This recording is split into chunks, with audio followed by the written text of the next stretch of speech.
Assalamualaikum warahmatullahi wabarakatuh. Perkenalkan, nama saya Alvin Daviski Kotronada dengan NIM 6070524300009. Pada kesempatan kali ini saya akan mempresentasikan sebuah materi berjudul ODN Engineering dan Maintenance untuk pengambilan nilai uji Kom 3 saya. Langsung saja ke slide pertama.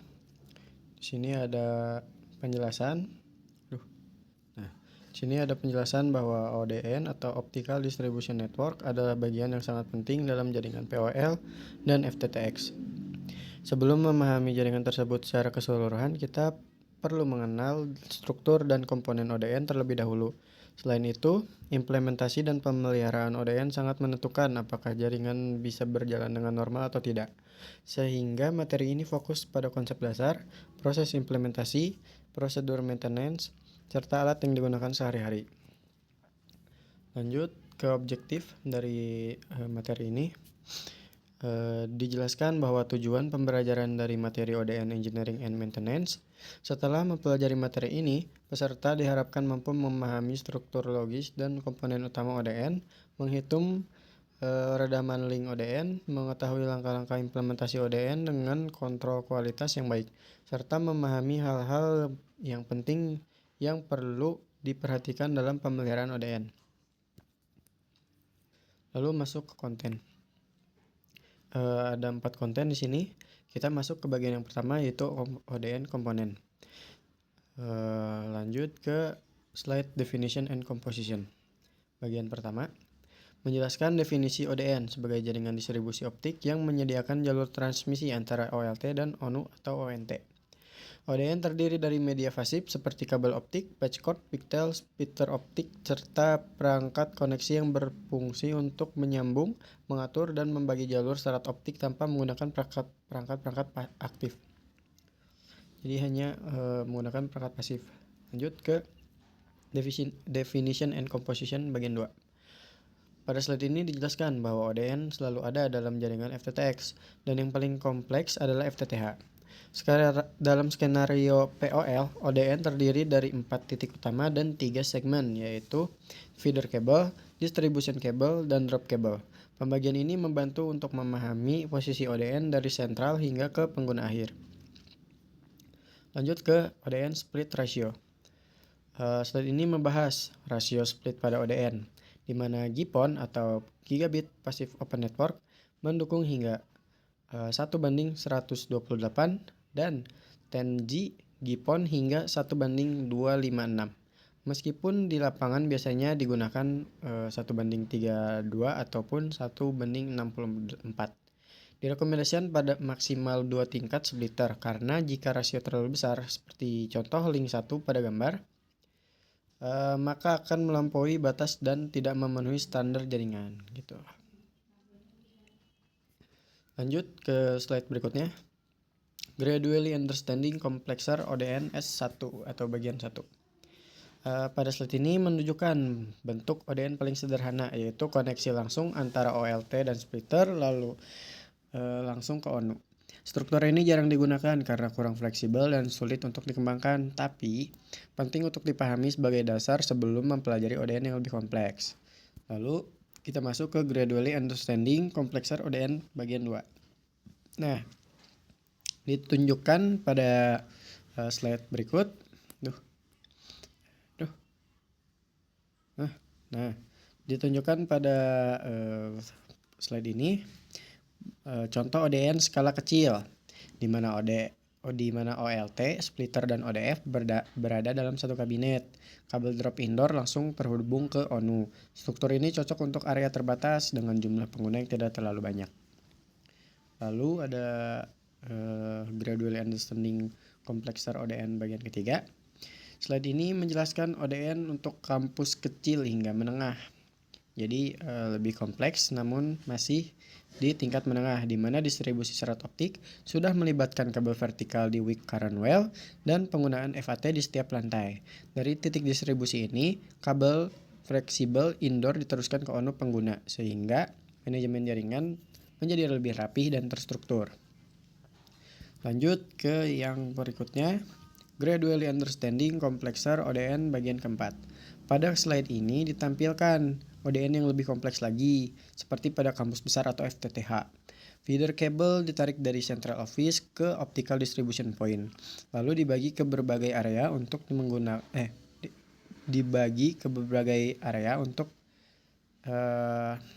disebarkan menggunakan distribution cable dan splitter. Struktur ini memungkinkan cakupan yang luas dan mudah dikembangkan untuk jumlah pelanggan yang besar. Nah, sekarang lanjut ke ODN komponen fiber and cable bagian 1. Slide ini menjelaskan bahwa serat optik dan kabel optik adalah media utama dari ODN. Serat optik terbuat dari silikon dioksida dan bekerja berdasarkan prinsip pemantulan total. Kabel optik sendiri merupakan gabungan beberapa serat yang dilindungi oleh lapisan tertentu agar sesuai dengan kebutuhan instalasi di lapangan. Lanjut ke bagian kedua. Ya, ini membahas struktur dasar. Di sini ada struktur kabel seperti stranded loose tube, central tube, dan slot struktur. Masing-masing struktur digunakan untuk kondisi yang berbeda, baik indoor maupun outdoor, termasuk duct, direct buried, aerial, hingga air-blown cable.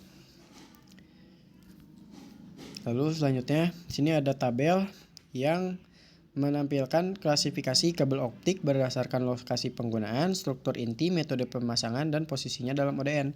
Klasifikasi ini penting agar pemilihan kabel sesuai dengan kebutuhan teknis dan lingkungan pemasangannya.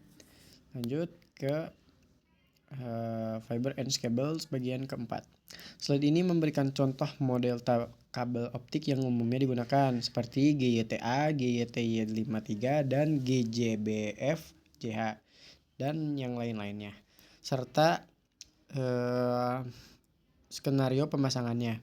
Memiliki tujuan agar si teknisi dapat memilih tipe kabel yang tepat dan sesuai. Jadi kita juga bisa belajar dari slide ini kabel-kabel yang biasanya digunakan, terus biasanya dipakai di skenario pemasangan apa dan tujuannya itu untuk apa gitu. Lanjut ke ODN komponen optical fiber connector. Slide ini menjelaskan jenis-jenis dari konektor serat optik seperti SC, FC, dan LC, serta perbedaan antara PC dan APC. Sini warna juga menunjukkan karakteristik keradaman pantulan di mana APC memiliki performa ORL yang lebih baik dibandingkan PC. Lanjut ke slide selanjutnya, komponen ODN bagian ketiga, optical splitter. Nah, di slide ini menjelaskan segala hal tentang bentuk fisik si splitter optik, mulai dari mini splitter hingga rack mounted splitter. Splitter berfungsi untuk membagi sinyal optik dari satu input ke banyak output dengan rasio seperti 1:8, 1:16, 1:32 sesuai dengan kebutuhan jaringan. Itu. Lalu lanjut ke slide berikutnya, ODN komponen bagian keempat, connecting device. Nah, slide ini membahas perangkat koneksi seperti ODF dan closure. ODF digunakan untuk terminasi, distribusi, dan manajemen kabel optik dalam ruangan. Sedangkan closure digunakan untuk luar ruangan, untuk menyambung dan melindungi serat optik dari lingkungan. Jadi kalau si closure itu lebih tahan dari segala medan gitu. Oke, lanjut ke ODN komponen bagian keempat, connecting device bagian kedua. Lanjut ke outdoor curb dan pole mounting and wall mounting. Dijelaskan dari fungsi si FDT ini dan FAT di area outdoor. FDT biasanya berada dalam curb, nah itu, atau titik distribusi utama, sedangkan FAT digunakan pada tiang atau dinding untuk mendistribusikan serat optik ke area pelanggan dengan bantuan splitter. Lanjut ke the connecting device yang ketiga. Oke. Slide ini menjelaskan perangkat koneksi indoor seperti FAT, indoor, dan customer terminal box. Perangkat ini berfungsi untuk menterminasi dan memberikan perlindungan kabel optik di dalam gedung, serta memastikan koneksi ke pengguna akhir tetap rapi dan aman. Lanjut ke contents. Nah, di sini itu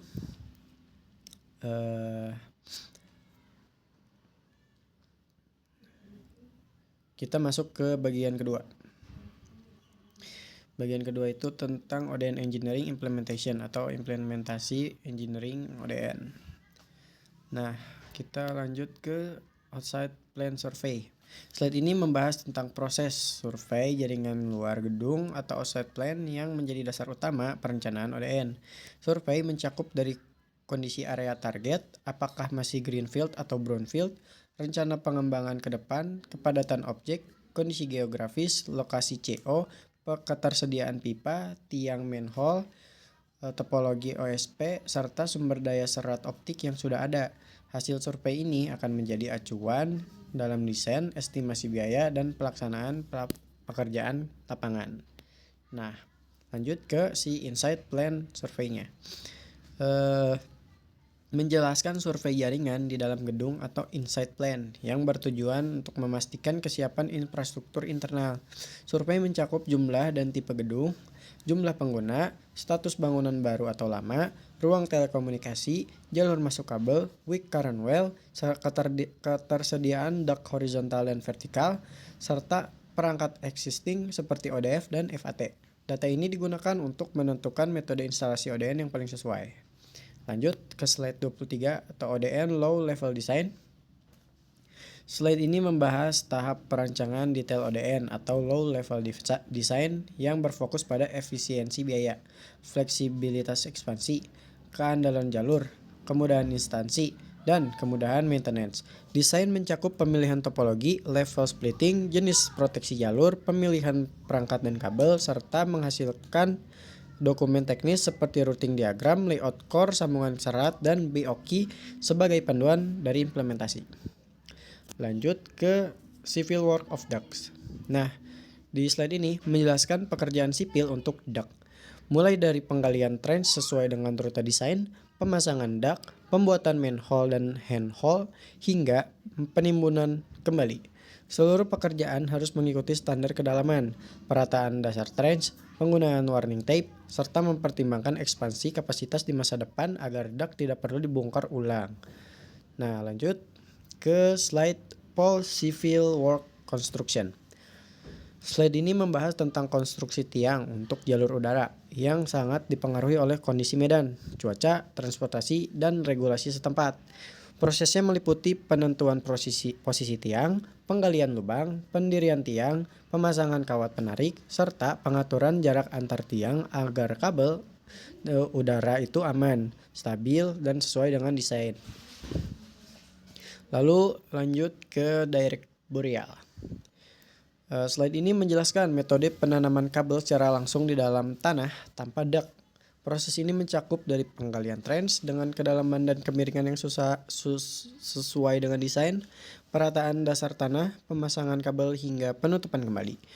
Perhitungan volume galian juga penting untuk estimasi pekerjaan sipil dan biaya dari proyek. Lanjut ke Air-blown Micro Cable Routing bagian pertama. Slide ini memiliki tabel yang berisi tentang perkenalan metode pemasangan kabel mikro menggunakan tekanan udara seperti relay, intermediate, and leapfrog air blowing. Metode ini memungkinkan pemasangan jarak jauh dengan efisiensi yang tinggi, meskipun memerlukan peralatan khusus dan perencanaan titik blowing yang matang. Lanjut ke bagian 2 dari air blowing micro cable routing. Nah, pada slide ini membahas tentang kontrol kualitas pada metode air blown cable mulai dari pemilihan alat, pengujian duct sebelum pemasangan, penggunaan pelumas, pengaturan kecepatan blowing hingga pengujian kabel setelah pemasangan menggunakan OTDR untuk memastikan kabel tidak rusak. Lanjut ke konvensional duct cable routing. Oke. Nah, pada slide ini, tutup. Ada lagi. Astagfirullahaladzim. Nah, lanjut. Pada slide ini menjelaskan pemasangan kabel optik di dalam duct secara manual atau mekanis dengan memperhatikan radius tekuk, gaya tarik maksimum, penggunaan puller dan rotation union, serta pengaturan kabel di manhole agar tidak terpuntir atau rusak selama penarikan. Ini tradisional aerial cable routing. Nah, lanjut ke slide berikutnya. Slide ini membahas tentang pemasangan kabel optik jalur udara yang menekankan kontrol ketegangan tarik, pencegahan kabel terpuntir, penempatan konektor, jarak aman dari fasilitas lain, serta grounding pada elemen logam untuk menjamin keamanan dan keandalan jaringan. Lalu lanjut ke Figure 8 Aerial Cable Routing. Slide ini menjelaskan pemasangan kabel udara tipe Figure 8 di mana elemen kabel harus dipisahkan dan didistribusikan dengan benar. Teknik seperti dead end, splice closure, dan penyimpanan slack digunakan untuk menjaga kestabilan mekanik serta memudahkan perawatan di kemudian hari. Nah, lalu di sini ada tipe selanjutnya yaitu ADSS Aerial Cable Routing.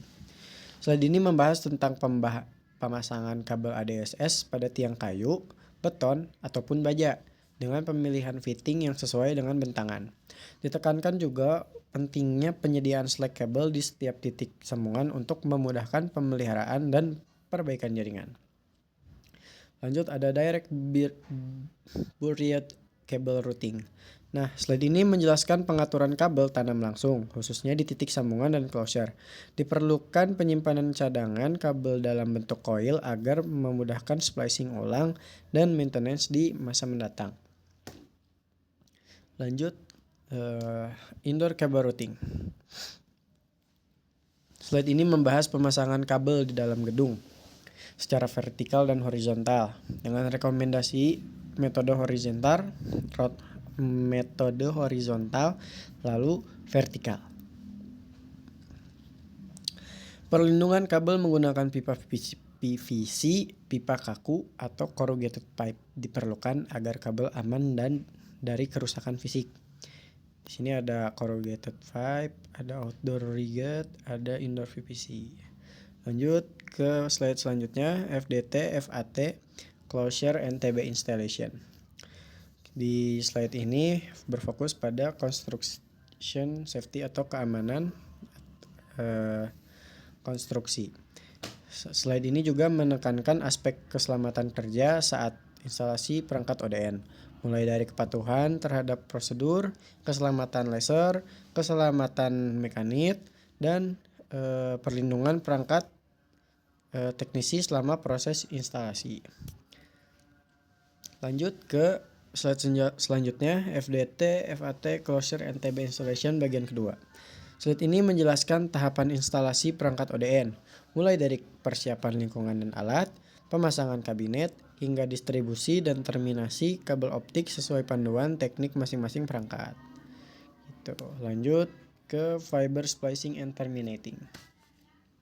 Slide ini membahas proses penyambungan dan terminasi serat optik mulai dari pengupasan kabel, penyambungan serat, penggulungan sisa serat, grounding elemen logam, hingga sealing perangkat agar sambungan terlindungi dari air dan debu.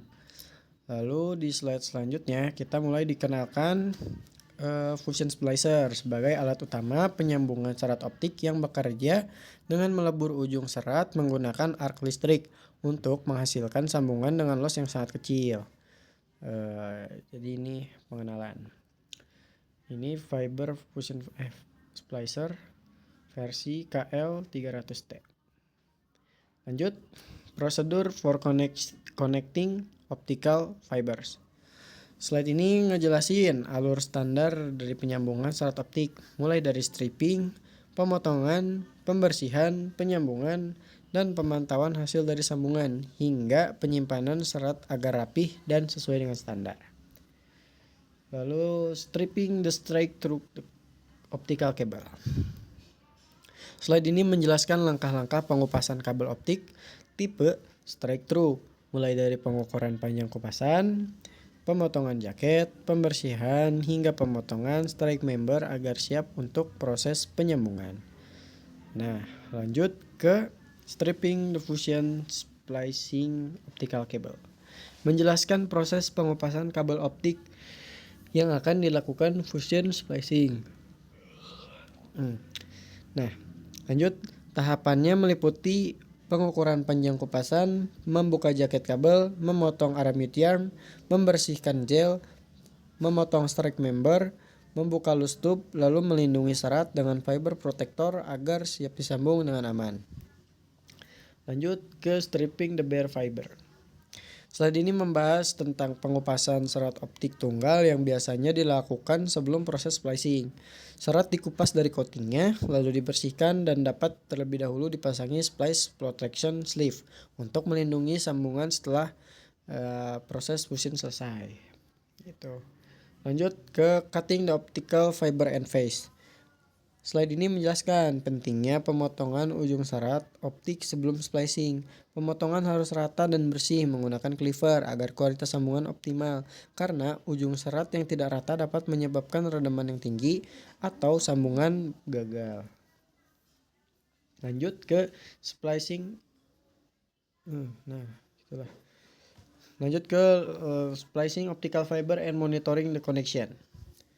Nah, slide ini ngejelasin tahap awal proses fusion splicing, mulai dari persiapan serat, pemasangan splice, protection sleeve, pembersihan bagian splicer, pengaturan parameter alat, dan peletakan serat pada V-groove untuk memastikan posisi serat presisi sebelum disambung. Lanjut ke splicing optical fiber and monitoring the connection part 2.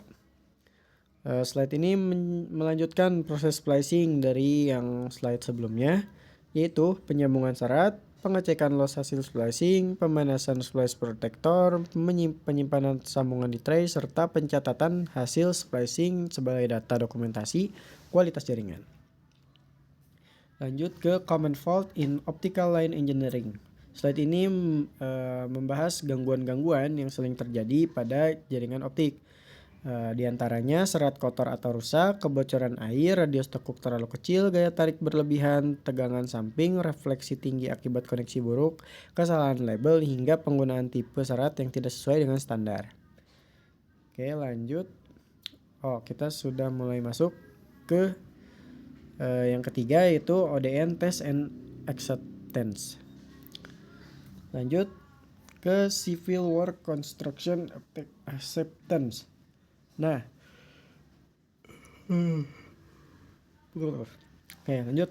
Slide ini menjelaskan proses acceptance pekerjaan sipil, khususnya pekerjaan tersembunyi seperti dak, tanam langsung, dan jalur udara. Pemeriksaan dilakukan untuk memastikan kedalaman material rute dan kualitas pekerjaan sesuai dengan desain sebelum tahap berikutnya dilanjutkan. Terus di sini optical cable layout check membahas pemeriksaan kabel optik sebelum, selama, dan setelah pemasangan, termasuk pengecekan kondisi kabel, kesesuaian tipe kabel, pengujian OTDR, radius tekuk, cadangan kabel, serta pelabelan untuk memastikan kualitas instalasi. Lanjut ke slide berikutnya. Slide ini menjelaskan si komponen installation check ini menjelaskan pemeriksaan perangkat ODN seperti ODF, closure, FDT, FAT, dan TB, meliputi posisi pemasangan, kestabilan, grounding, kerapihan kabel, serta kelengkapan label agar jaringan mudah dikelola dan dirawat. Lanjut ke link acceptance test 1. Slide ini menjelaskan tentang pengujian link ODN menggunakan OPM dan light source untuk mengukur redaman end-to-end, biasanya dari ODF ke FAT atau ONU, guna untuk memastikan kualitas transmisi dan kontinuitas jalur optik.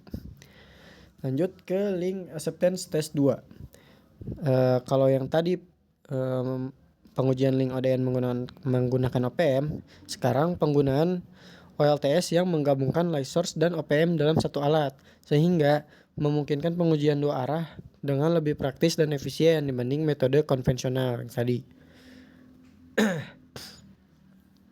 Lalu sekarang link acceptance test yang ketiga.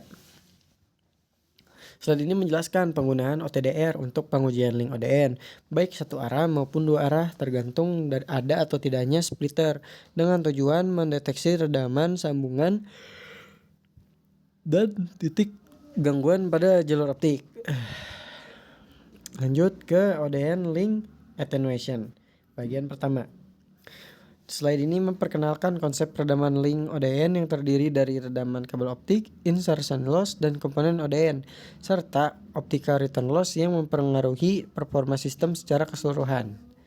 Lanjut ke ODN Link Attenuation bagian kedua, Optical Cable Attenuation. Slide ini menjelaskan redaman kabel optik sebagai penurunan daya sinyal sepanjang jarak transmisi yang nilainya berbeda tergantung dari panjang kabel dan panjang gelombang yang digunakan. Seperti pada tabel dengan deskripsi 1310 nanometer, dia memiliki atenuasi 0,35 dB per kilometer. Seperti itu. Lanjut ke ODN Link Attenuation 3 Insertion Loss. Slide ini membahas tentang insertion loss yang berasal dari banyak tempat, dari sambungan atau splicing, dari konektor, dari splitter, dan di mana setiap komponen memiliki nilai redaman tertentu yang harus diperhitungkan dalam perencanaan jaringan. Lanjut ke ODN Link Attenuation 4 ORL. Slide ini menjelaskan optical return loss sebagai pantulan cahaya pada titik sambungan di mana nilai ORL yang besar menandakan kualitas koneksi yang baik, dan untuk layanan CATV diwajibkan menggunakan konektor APC. Lanjut ke ODN Link Attenuation bagian 5, masih tersambung dengan slide sebelumnya. Slide ini menjelaskan komponen penyusun total redaman ODM, termasuk margin loss dan tambahan loss untuk layanan CATV atau CATV lebih tepatnya, sehingga perhitungan power budget harus dilakukan secara cermat dan tidak asal-asalan. Nah, pada slide ini menampilkan standar daya transmit dan receive untuk GPON dan XGS GPON yang menjadi acuan apakah redaman link masih berada dalam batas kerja normal atau sudah tidak. Lalu lanjut ke slide selanjutnya, menjelaskan metode perhitungan total redaman ODN dengan menjumlahkan loss kabel, sambungan, konektor, splitter, dan margin, serta contoh kasus yang menunjukkan bahwa hasil perhitungan harus sesuai dengan standar kelas GPON agar layanan dapat berjalan dengan normal. Gitu. Sekarang lanjut ke ODN Link Detection Component bagian 1. Slide ini menjelaskan berbagai alat yang digunakan untuk pengujian dan deteksi ODN, mulai dari OPM dan light source, OTDR, alat identifikasi serat, hingga ke alat pembesi konektor. Penggunaan alat yang tepat sangat penting untuk memastikan kualitas jaringan sejak instalasi hingga tahap maintenance. Lanjut ke slide berikutnya, ODN Link Detection Component bagian 2. Slide ini membahas fungsi dasar alat pengujian seperti OPM untuk mengukur daya optik, light source sebagai sumber sinyal stabil, dan OTDR untuk memastikan dan menganalisis kondisi serat optik berdasarkan pantulan cahaya yang sedang dirambatkan sepanjang jalur. Lanjut ke ODN Link Detection Component 3. Slide ini menjelaskan alat bantu seperti fiber recognition, instrumen untuk mengidentifikasi serat aktif tanpa memutus layanan, serta berbagai alat pembesi konektor yang berfungsi untuk menjaga kualitas sambungan dari debu dan kotoran. Lanjut ke ODN Link komponen bagian 4. Slide ini membahas alat-alat khusus PON seperti PON power meter, OTDR yang dapat menguji sinyal melalui splitter dan volt locator atau red pen untuk mendeteksi titik putus serat secara visual, terutama pada jarak dekat hingga menengah. Lalu kita masuk ke poin yang keempat, yaitu ODN dan ONM. Lanjut, bagian pertama, Service Provisioning Test bagian 1. Slide ini menjelaskan pengujian daya optik pada saat layanan akan diaktifkan, di mana daya terima OLT dan ONU harus berada dalam rentang standar agar layanan stabil. Walaupun masih dalam batas kerja, nilai daya yang terlalu mendekati batas bawah tetap perlu diwaspadai karena berpotensi menimbulkan gangguan ke depannya. Lalu lanjut ke Service Provisioning Test 2. Slide ini menekankan pentingnya memastikan ONT tidak memancarkan sinyal secara terus-menerus sebelum terhubung ke PON, serta konsistensi jenis konektor. Karena ketidaksesuaian konektor seperti SCPC dan SCAPC dapat menyebabkan redaman besar dan gangguan sinyal. Oke, lanjut ke ODN and ONM bagian pertama. Slide ini menjelaskan bahwa dalam operasi pemeliharaan ODN, OTDR digunakan untuk membandingkan data referensi dan data aktual guna menemukan gangguan seperti putus serat, kotoran, atau tekukan berlebih berdasarkan analisis pantulan cahaya. Lalu selanjutnya slide selanjutnya ODN dan ONM bagian kedua. Slide ini menekankan pentingnya manajemen label dan informasi jalur optik. Label yang jelas dan data jalur yang selalu diperbarui menjadi kunci utama maintenance yang cepat, akurat, dan minim kesalahan, serta menjaga kerapihan instalasi selama siklus hidup jaringan. Lanjut, ini kuis lagi. Summary. Summary ini merangkum seluruh materi bahwa implementasi ODN mencakup pemasangan kabel dan perangkat dengan standar keamanan dan kualitas, penghitungan serta pengujian redaman link sebagai syarat aktivasi layanan, dan pentingnya pemeliharaan serta pembaruan data jalur optik.